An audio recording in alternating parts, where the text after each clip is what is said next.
नमस्कार दोस्तों, स्वागत है आप सभी का आपके अपने चैनल उत्तरावत क्लासेस में। दोस्तों आज क्लास बीपीओ ग्राम पंचायत के लिए है और ये बुक पीसीएस मंत्रा की बुक है। बहुत महत्वपूर्ण अच्छा कंटेंट लगा, इस वजह से मैं ये किताब बुक लेकर आ गया हूँ। और पहला अध्याय इसमें पंचायतें और भाग 9 अनुसूची 11। दोस्तों अगर अभी तक हमारे चैनल को सब्सक्राइब नहीं किया तो सब्सक्राइब कर लें, बेल आइकन को प्रेस कर लें। भारत शासन अधिनियम 1935 में प्रांतीय विधानमंडलों के स्थानीय स्वशासन के संबंध में कानून की शक्ति दी गई थी। क्या करा 1935 जो अधिनियम था उसमें प्रांतीय विधानमंडलों को स्थानीय स्वशासन के संबंध में कानून बनाने की शक्ति दी गई थी, किंतु भारतीय संविधान निर्माता इस उपबंध से पूर्णतः संतुष्ट नहीं थे, इसलिए इसे अनुच्छेद 40 में रखा गया था। यानी आर्टिकल 40 में इसको रखा गया था। फिर भी स्थानीय स्वशासन को सही दिशा 73वें और 74वें संविधान संशोधन अधिनियम 1992 द्वारा मिली, जब भारतीय संविधान में भाग 9 एवं भाग 9 का जोड़े गए, साथ ही 11वीं तथा 12वीं अनुसूची के रूप में नई अनुसूची शामिल हुई। इसमें आर्टिकल 243 और 243 का से अणा तक के अनुच्छेद यानी कि आर्टिकल वर्णित हैं। भाग 9 का में है कि नगर पालिकाओं से संबंधित है, जो कि 243 से आर्टिकल 243 या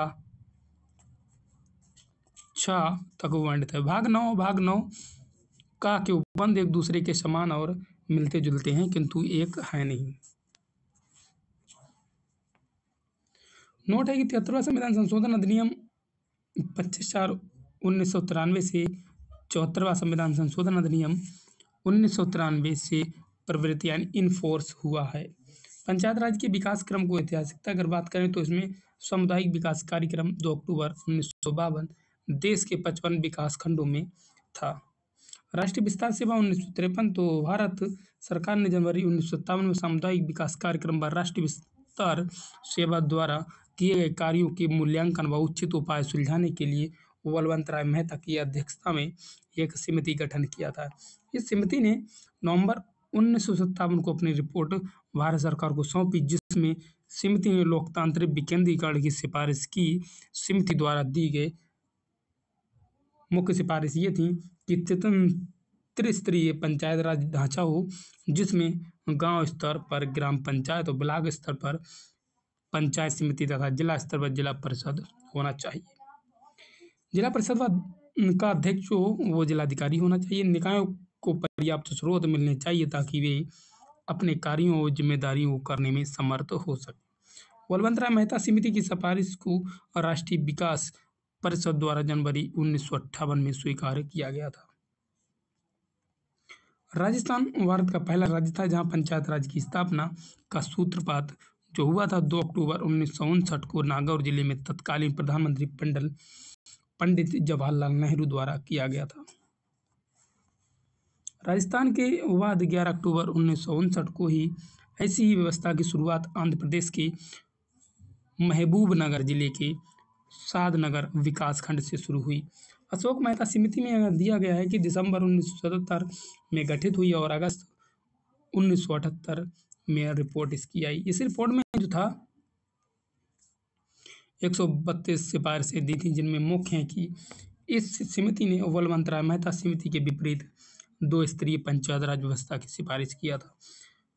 पंचायतों का कार्यकाल 4 वर्ष था और पंचायत चुनाव में सभी स्तर पर राजनीतिक पार्टियों को आधिकारिक भागीदारी हो।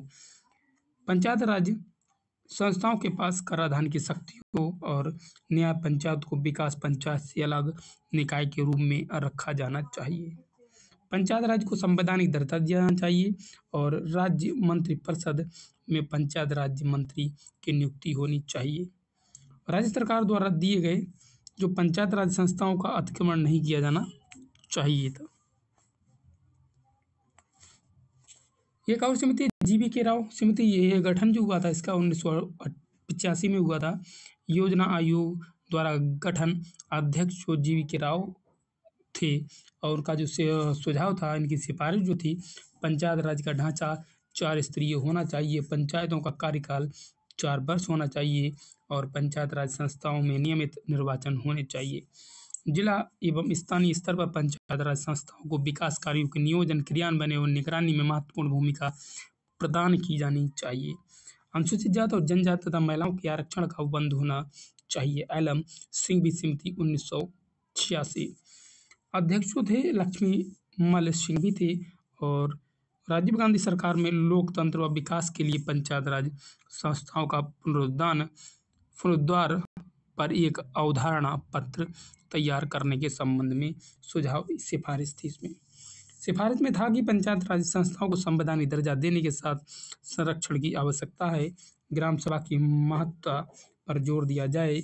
पंचायत चुनाव में दलगत व्यवस्था को न अपनाया जाए और गांव के समूह के लिए न्याय पंचायतों की स्थापना की जाए। गांव की पंचायतों को ज़्यादा आर्थिक संसाधन उपलब्ध कराए जाएं। इसके बाद एक और समिति, इसका नाम था थुंगन समिति, जो 1988 में इसका गठन हुआ था। अध्यक्ष जो थे वो पीके थुंगन थे। संसद की सलाहकार समिति की एक उप समिति गठित हुई थी। इसका उद्देश्य था कि राजनीतिक व सामाजिक ढांचे का जांच करना। समिति द्वारा पंचायत राज व्यवस्था मजबूत करने के निम्न सुझाव थे। पहला था, इसमें पंचायत राज संस्थाओं को संवैधानिक मान्यता प्राप्त होना चाहिए। पंचायत राज संस्थाओं का 5 वर्ष का निश्चित कार्यकाल होना चाहिए और पंचायत राज पर केंद्रित विषयों की एक सूची तैयार की जानी चाहिए तथा उसे संविधान में स्थान देना चाहिए। हर राज्य में एक वित्त आयोग का गठन होना चाहिए। पंचायत राज के त्रिस्तरों पर जनसंख्या के हिसाब से आरक्षण होना चाहिए। महिलाओं के लिए भी आरक्षण होना चाहिए। जिला परिषद का मुख्य कार्यकारी पदाधिकारी जिले का कलेक्टर होना चाहिए। गौडगिल समिति, तो ये गठन जो इसका हुआ था 1988। इसके जो अध्यक्ष थे वीएन गौडगिल। इनकी जो अध्यक्षता में कांग्रेस पार्टी की एक नीति एवं कार्यक्रम समिति का गठन किया गया। इस समिति में पंचायत राज संस्थाओं को कैसे प्रभावकारी बनाया जा सकता है, इस विषय को लेकर निम्नलिखित सिफारिश की थी। पंचायत राज को संवैधानिक दर्जा दिया जाना चाहिए। पहला उन्होंने जो रखा शर्त ये था, त्रिस्तरीय पंचायत की व्यवस्था हो, गांव प्रखंड जिला 3 हो, पंचायत राज का कार्यकाल 5 वर्ष हो, पंचायत के तीनों स्तरों पर उनके सदस्यों का सीधा निर्वाचन होना चाहिए। पंचायत व्यवस्थाओं का कर यानी टैक्स का शुल्क, ड्यूटीज लगाने, वसूलने तथा जमा करने का अधिकार होना चाहिए। सातवीं इसमें था राज्य वित्त आयोग की स्थापना हो और साथ ही राज्य निर्वाचन आयोग की भी स्थापना हो जो पंचायत चुनाव को संपन्न कराए। अनुसूचित जाति जनजाति व महिलाओं के लिए आरक्षण होना चाहिए। पंचायत राज का संवैधानिकरण, तो लक्ष्मी मल सिंघवी समिति की रिपोर्ट के बाद तत्कालीन सरकार ने जुलाई 1989 में 64वां संविधान संशोधन विधेयक लोकसभा में पेश किया, किंतु यह विधेयक लोकसभा में पास होने के उपरांत राज्यसभा में पारित न हुआ। फिर नरसिम्हा राव सरकार ने 73वां संविधान संशोधन अधिनियम 1992 पारित हुआ और 24 अप्रैल 1993 को प्रभावी हुआ था। 24 अप्रैल में पंचायत राज दिवस मनाया जाता है। 73वां संविधान संशोधन जो अधिनियम था 1992 में द्वारा भाग 9 अनुसूची 11 भारतीय संविधान में सम्मिलित की गई, जिसे पंचायत नाम से उल्लेखित किया गया है। भाग 9 में अनुच्छेद 243 आर्टिकल 243 से 243 अणा तक प्रावधान शामिल किया गया तथा 11वीं अनुसूची में 29 विषय को स्थान दिया गया था। इस अधिनियम द्वारा पंचायत राज संस्थाओं को एक संवैधानिक दर्जा दिया गया और पंचायत राज को संविधान के अंतर्गत वाद योग्य हिस्से के अधीन लाया गया था। पंचायतें की स्थापना के द्वारा प्रत्यक्ष एवं आधारभूत लोकतंत्र की नींव रखी गई, जिससे सहभागी लोकतंत्र का मार्ग प्रशस्त हो सके। ग्राम पंचायतें के कार्य शक्ति एवं संरचना का अधिकार राज्य सरकार को दिया गया था। पंचायतों को भंग करने का प्रावधान 73वें संविधान संशोधन में उल्लेखित नहीं है। राज्य सरकार को प्रदत्त है। कहीं कहीं पंचायतों को भंग करने के लिए जिलाधिकारी को अधिकृत किया गया है। संविधान के अनुसार पंचायतों का कार्यकाल 5 वर्ष का होना है और पंचायतों को निर्वाचन में भाग लेने, वोट डालने की उम्र 18 वर्ष होगी। आर्टिकल 243 में ये परिभाषा है। आर्टिकल 243 का ए में जो दिया गया है कि ग्राम की मतदाता सूची में पंजीकृत सभी व्यक्तियों का समूह है। 243 घ में यानी बी में है कि पंचायतों का गठन बलवंतराव मेहता समिति के अनुरूप है।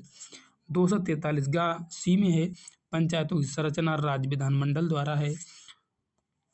243 घ में डी में है स्थानों का आरक्षण SC ST को अनिवार्य रूप से OBC को आरक्षण राज्य के विवेकाधीन मिलेगा। आर्टिकल 243 अंगा ई में है कि पंचायतों की अवधि 5 वर्ष होगी। आर्टिकल 243 चा एफ में है कि सदस्यता के लिए निहित उम्र सीमा 21 वर्ष होनी चाहिए। आर्टिकल 243 छा में है जी में कि पंचायतों की शक्तियां, प्राधिकार व उत्तरदायित्व हैं। 243 जा में है एच में पंचायतों द्वारा कर अधिरोपित करने की शक्ति है। 243 झा आई में है वित्त आयोग का गठन और पंचायतों के लेखाओं की संपरीक्षा, ये 243 जा में है। 243 टा के में है पंचायतों के लिए निर्वाचन और 243 ठा एल में है संघ और राज्य क्षेत्रों में लागू होना। 243 ड में है एम जिस भाग में कतिपय क्षेत्रों को लागू न करना। 243 ढा में है ना में विद्यमान विधियों और पंचायतों का बना रहना। आर्टिकल 243 अणा तो इसमें वो में है कि निर्वाचन संबंधी मामलों में न्यायालयों के हस्तक्षेप पर रोक है और 73वें संविधान संशोधन के कुछ उपबंध विधानमंडल के रूप में वादिकारी, लेकिन वही कुछ उपबंध विवेकाधीन भी है। वादिकारी अनिवार्य उपबंध क्या है? तो ग्राम सभा का गठन करना, त्रिस्तरीय पंचायत का गठन करना, यदि जनसंख्या 20 लाख से कम है तो मध्यवर्ती स्तर की बाध्यता नहीं है, प्रत्येक सदस्य पर पंचायत के सभी सदस्यों का प्रत्यक्ष चुनाव, अनुसूचित जाति व जनजाति का आरक्षण, महिलाओं को 1/3 आरक्षण, 5 वर्ष का कार्यकाल, चुनाव लड़ने की उम्र 21 वर्ष, वित्त आयोग की स्थापना, राज्य निर्वाचन आयोग की स्थापना। विवेकाधीन उपबंध तो OBC को आरक्षण देना या ना देना, महिलाओं को 1/3 से ज़्यादा आरक्षण देना या ना देना, पंचायतों को वित्तीय अधिकार देना या ना देना, राज्य की निधि से पंचायतों को अनुदान सहायता प्रदान करना, ग्राम पंचायत के अध्यक्ष के निर्वाचन के तरीके को निर्धारित करना, राज्य सरकार द्वारा संग्रहित कर शुल्क, पथकर फीस आदि के लिए पंचायत को अधिकृत करना। अनुसूचित क्षेत्रों में पंचायत राज 243 डामे के अनुरूप कुछ अनुसूचित क्षेत्रों में पंचायत राज का लागू न होना।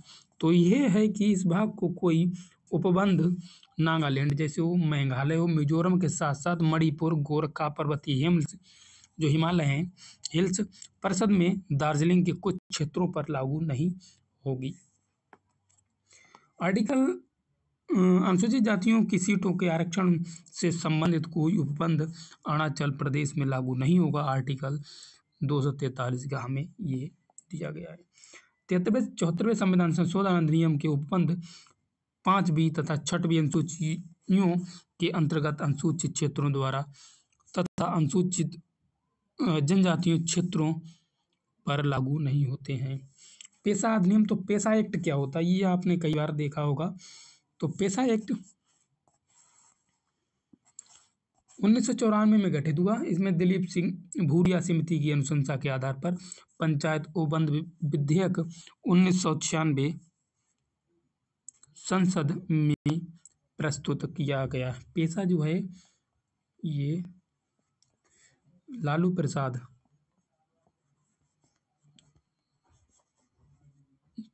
पर लग चुका है, जो बिहार के हैं, तेजस्वी प्रसाद यादव के पिताजी हैं। उन पे पेशा एक्ट एक बार शायद लग चुका है।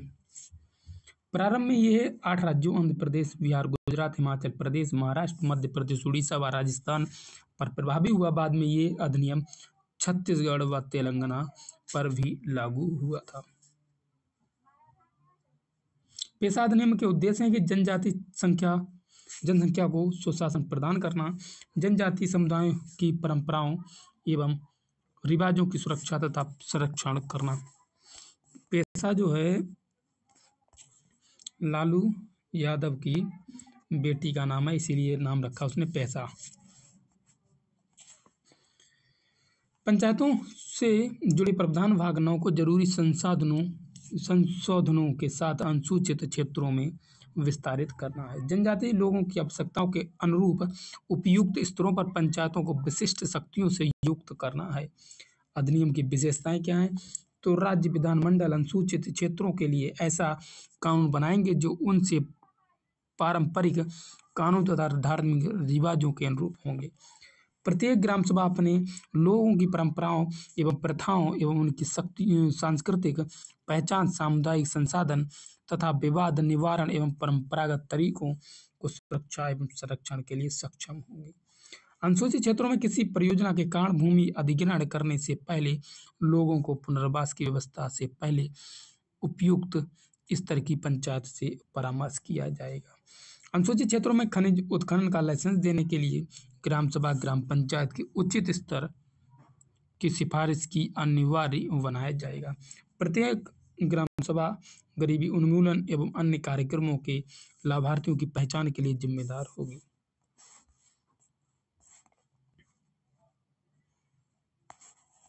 इसमें महत्वपूर्ण तथ्य यह है कि आंध्र प्रदेश में अल्पसंख्यकों के लिए पंचायत में आरक्षण का प्रावधान है। केरल, जम्मू कश्मीर, त्रिपुरा, मणिपुर व सिक्किम में एक स्तरीय पंचायत राज को अपनाया गया है। 4 स्तरीय पंचायत व्यवस्था पश्चिम बंगाल में है।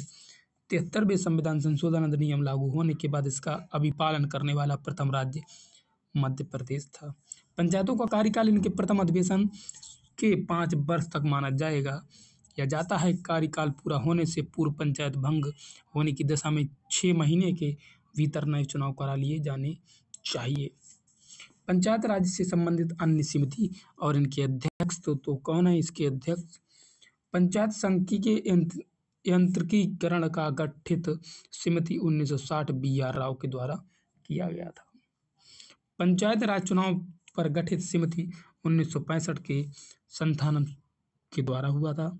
पंचायत राज प्रशिक्षण केंद्रों पर गठित समिति 1966 में जी रामाचंद्रन के द्वारा सामुदायिक विकास एवं पंचायत राज पर गठित समिति 1976 श्रीमती दया चौबे के द्वारा हुआ। हनुमंतराव समिति ये भी इन्हीं के द्वारा। तो दोस्तों अगला अध्याय से पहले आप लोगों को बता दें कि अगर अभी तक हमारे चैनल को सब्सक्राइब नहीं किया तो सब्सक्राइब कर लें, बेल आइकन को प्रेस कर लें। अगला अध्याय अगली क्लास में देखने को मिलेगा। नमस्कार दोस्तों।